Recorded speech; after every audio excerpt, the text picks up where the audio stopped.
Knowing that I stand between you and coffee, I will try to shorten my minutes. First of all, I'm delighted to be on this panel. And I was asked to reflect on how being at MIT affected my work and what is unique about being in political science department.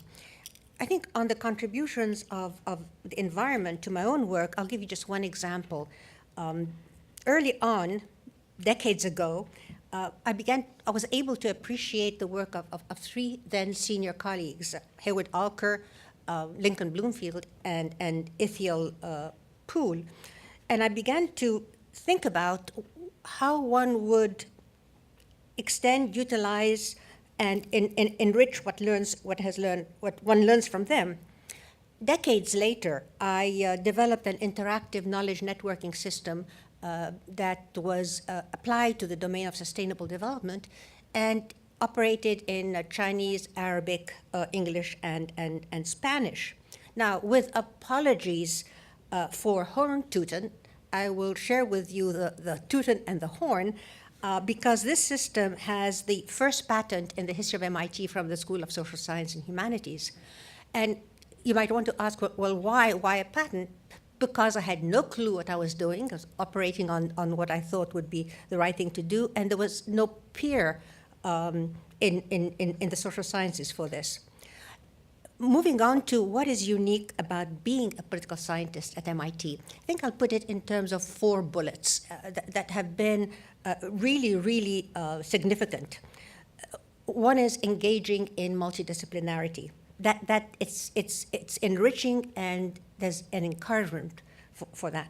Second is exploring complexity. I know it sounds like a cliche, but when your research with other colleagues forces you to understand areas that you had no clues about but are important to your own work, that exploration becomes very important. And the third is situating political science theories, methods as needed for the problem that we're dealing with in a multidisciplinary context. And then the fourth goes without saying, which is contributing however much or little one might to science and to policy. But in my case, it was international policy. Turning now to cyber security, first, a few comments on cyberspace, and then onto the security side. With the internet at its core, cyberspace, as you know, is constructed by human ingenuity. And it is built by the private sector. Very important. And from this is the next important point, and that is that the state system is a latecomer to engage to this domain, and is now engaging in reasserting its sovereignty on an arena that it really doesn't quite comprehend. What's important here is that some features of the cyber domain, cyber arena, cyberspace, are at odds with our understanding of the statehood, and sovereignty, make it very difficult to accommodate that arena with what we traditionally think of international relations. Example, the issue of time replaces conventional time by near instantaneity. On physicality, communication crosses borders, geography, physical location, permeation across sovereign entities, which early on did not have a record of being able to control that, fluidity, and so forth. Then came the realization that there is a dilemma in this new arena, this new technology, a particular dilemma that we're still dealing with, and that is, we call that, as you know, the attribution problem. Our inability to identify the specific actors that push the button, that send the message, and so forth. And with this comes the next problem, the next challenge, and that is thinking about accountability in that domain. Now, cyberspace today is a critical feature of international relations, and as you know, cybersecurity has emerged as a major challenge for everyone. And underlying all this is the question of how is cyberspace governed, who governs, who does what difference does it make, what are the sources of conflict, do we see elements of cyber warfare, and so on. The early architects of this domain had visions of internet freedom, as you know. They did not focus or build the technologies targeting to cybersecurity. And unfortunately, we don't even have a complete agreed upon definition of what that might mean. So the challenge at the present time, really interesting challenge, is to identify and understand and operationalize and track how international relations affect the cyber domain, and in turn, how the cyber domain influences international relations, given the fact that we have no prior model to frame or to approach this. Kathy mentioned at the introduction the collaborative project with Harvard supported by the Minerva program. Its charge was, or its objective was to develop a framework, an empirically based framework for connecting those two domains, the cyber and the traditional. The final report has just been issued, and if anybody is interested at all in reading it, we'd be delighted to send you a copy. The report reflects the work that we did, and there are now 3 books that summarize the essence. The first is on cyber politics and international relations, which I wrote, it's MIT Press, and the challenge there was to clarify as much as could be done at the time the ways in which interaction across the cyber domain affects the levels of analysis in international relations, and the feedback impacts of those effects.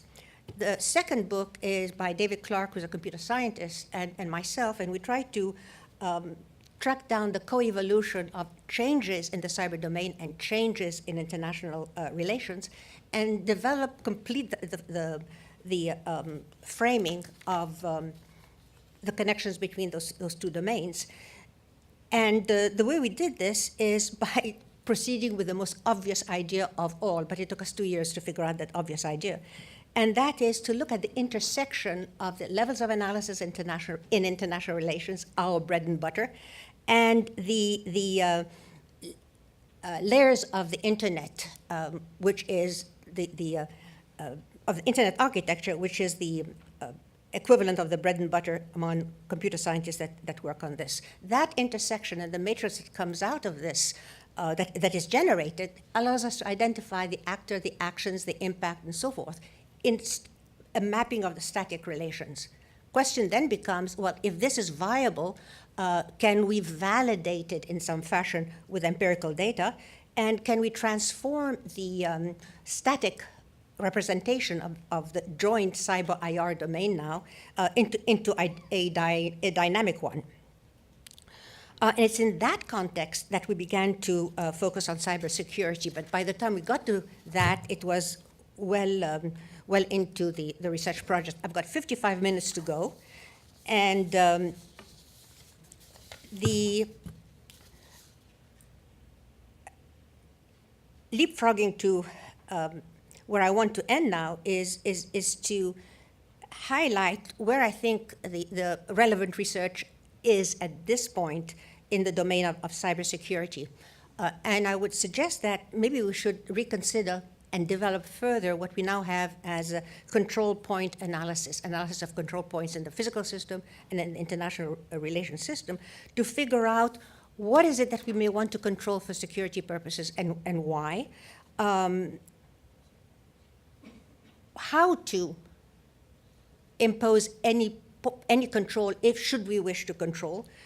We have political science has a whole set of instruments, so do the technologists. But we're not as careful, as skilled as we need to be to apply those measures to the joint domain of cyberspace and international relations. And then finally, when are control measures essential? Unfortunately, these questions, important as they are contingent on some agreement among all of us about how to define, how to recognize cybersecurity or threats to security if they just introduce themselves.